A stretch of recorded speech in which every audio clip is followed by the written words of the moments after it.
Guys,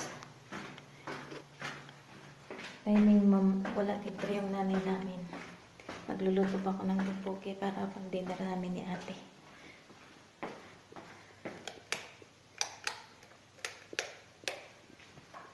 Samahan niyo ko, guys.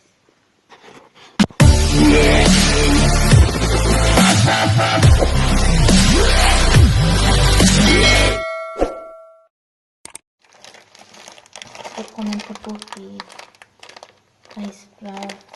Ubusin ko po ito lahat para maraming magawa.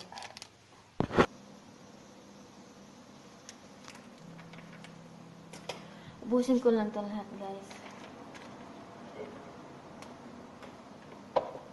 Para yung iba, pwede naman ito ma-freezer.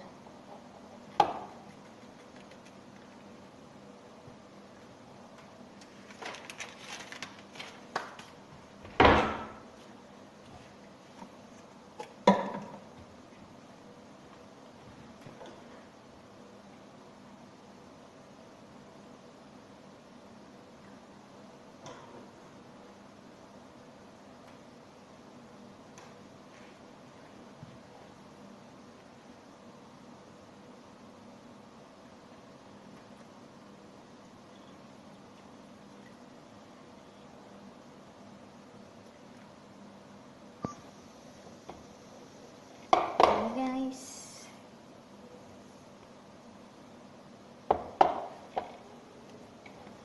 habain lang natin ito, anuin lang natin ang mahaba.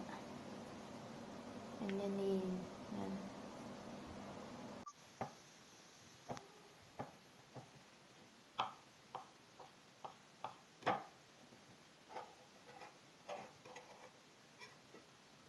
Basta guys, last.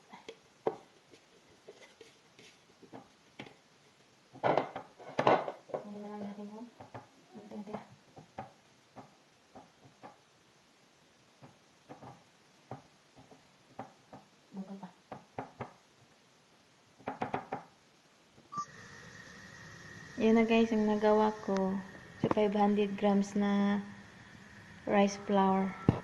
So kanina guys, nung nagawa ko nito, nagpaano na ako ng tubig. Nagpainit na.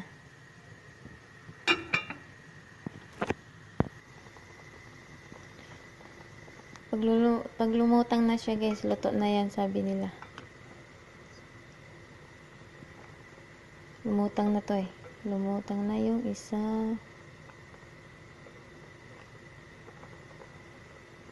Tapos ilagay mo sa sa malamig na tubig.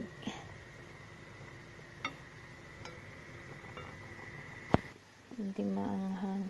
Black beans ata to. Ito naman sa akin. Mahilig kasi ako sa maanghang. So habang hindi. So, ayan na guys. Ready na yung pang-dinner namin. Lagyan lang natin ng sesame seeds.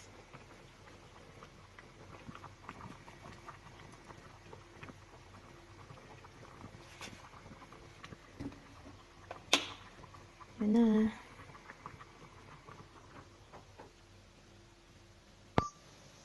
Thank you for watching guys. Mamaya pa kami kakain. Pagbaba namin.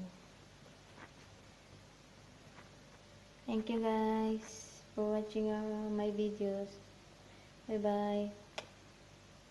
Dalawang kape nga dyan, tsaka pa kibilisan. Ayokong pinaghihintay ang isang bathalo.